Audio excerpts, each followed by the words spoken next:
हमारे YouTube channel पर आपका स्वागत है। हम आपको लेकर आएंगे अद्वितीय और रोचक कहानियों के संवादों में जो हमारे YouTube सफर का हिस्सा हैं।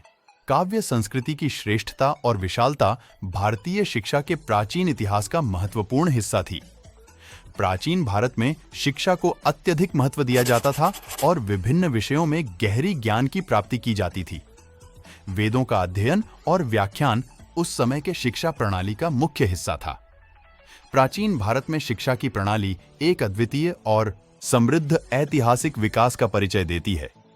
यह शिक्षा प्रणाली भारतीय संस्कृति और ज्ञान के गहरे रूप की प्रतिष्ठा में विकसित हुई थी और विश्व के लिए एक प्रेरणा स्रोत थी।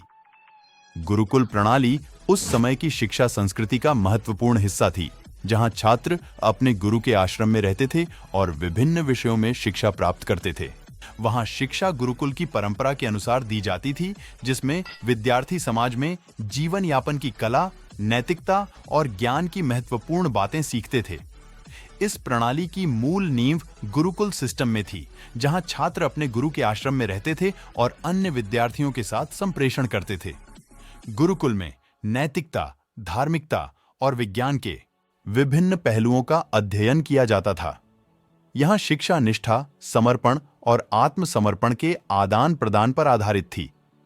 गुरुकुल की प्रणाली छात्रों को न केवल शिक्षा प्रदान करती थी, बल्कि उन्हें जीवन के सार्थकता और उच्चतम आदर्शों की प्रेरणा देने का कार्य भी संपन्न करती थी। गुरुकुल प्रणाली में छात्रों को वेद, उपनिषद, गणित, ज्योतिष और धर्मशास्त्र जैसे विषयों का शिक्षण दिया जाता था। शिक्षा के इस विशाल स्तर के अध्ययन से भारतीय समाज में ज्ञान की ऊंचाइयों तक पहुंचा जा सकता था।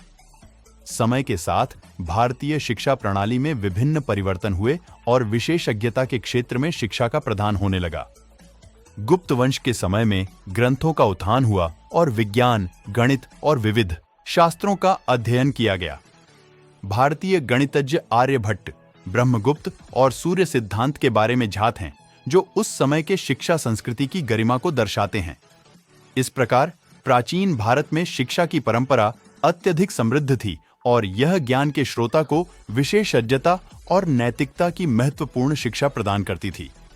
यह प्रणाली आज भी हमें हमारे प्राचीन ग्रंथों, विज्ञान, गणित और धर्मशास्त्र के क्षेत्र में शिक्षा के महत्व को याद दिलाती है।